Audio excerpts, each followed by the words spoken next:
Eu chamo a Fernanda Manhota aqui já em tela conosco, porque em meio a toda essa tensão, o presidente russo se reuniu com o presidente da Autoridade Palestina e os dois criticaram a ação dos Estados Unidos. Vamos mostrar as imagens? Mahmoud Abbas está em Moscou, onde se encontrou com Vladimir Putin. Essas são cenas do encontro, imagens do encontro.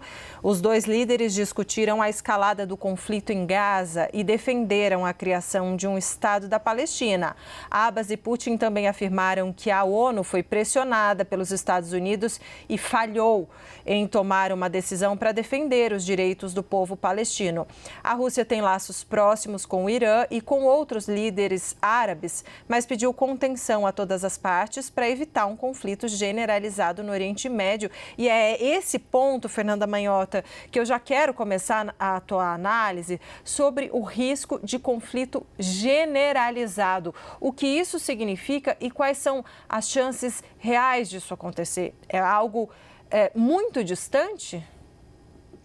Olha, Débora, é algo preocupante e que cada vez vai se avizinhando mais. Se você me fizesse essa pergunta há 2 meses, eu ia te dizer que era possível, mas não era tão provável. Agora a gente vai chegando no campo da discussão da probabilidade, né? A gente tem percebido que depois das últimas decisões, sobretudo do lado israelense, primeiro matando o principal comandante militar do Hezbollah em Beirute, depois bombardeando com a ajuda dos Estados Unidos uma base que funcionava como uma espécie de milícia pró-iraniana no Iraque e finalmente com a morte da liderança do Hamas no Irã, essa situação esgarçou muito os limites de um conflito que já tem acontecido há anos, mas que se resguardava numa certa sombra.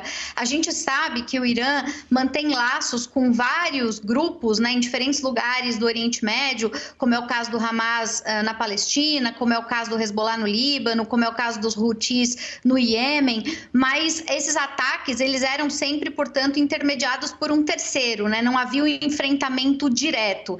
E a gente vai vendo aos poucos, né, essa escalada se tornar uma escalada sem intermediários.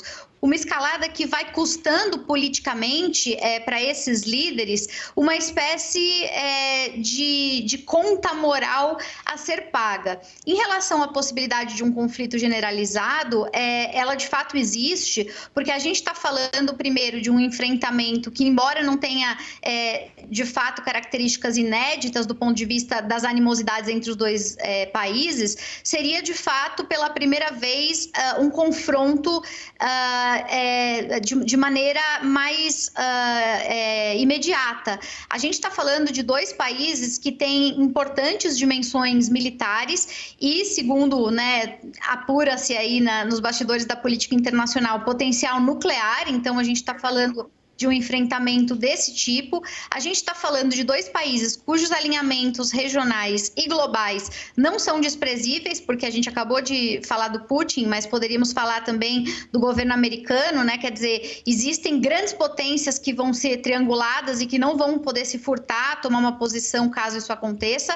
A gente está falando de estabilidade regional, de segurança regional e, claro, evidentemente por ser essa parte do mundo, de um impacto econômico geral, né, compartilhado por todos, desde a cadeia de produção de fontes energéticas até preço de alimentos, enfim, tudo isso.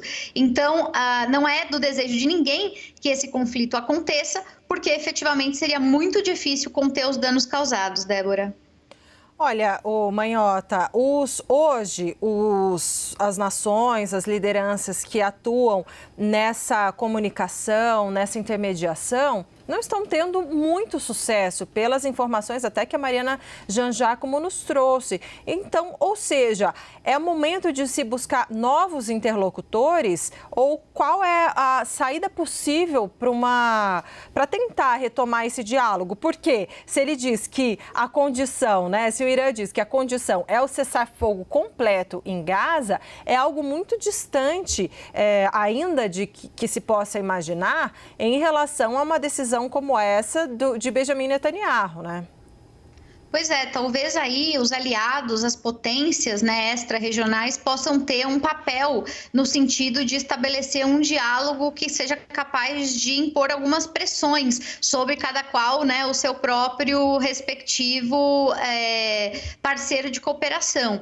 Se a gente pegar um dos principais articuladores dessa negociação, e aí eu vou citar efetivamente o primeiro-ministro do Catar, a frase que ele publicou, enfim, tornou pública logo depois do assassinato do líder do Hamas, ela foi muito emblemática. Até separei aqui, conforme você fazia a sua pergunta, ele disse o seguinte: como a mediação pode ter sucesso quando uma parte assassina o negociador do outro lado, né? Então é o negociador do Catar, o primeiro-ministro, se colocando naquele momento. O que, do ponto de vista político, já o compromete também como um negociador, quer dizer, ele já não vai ser visto pelo lado israelense como uma parte não interessada na medida em que ele se coloca dessa forma.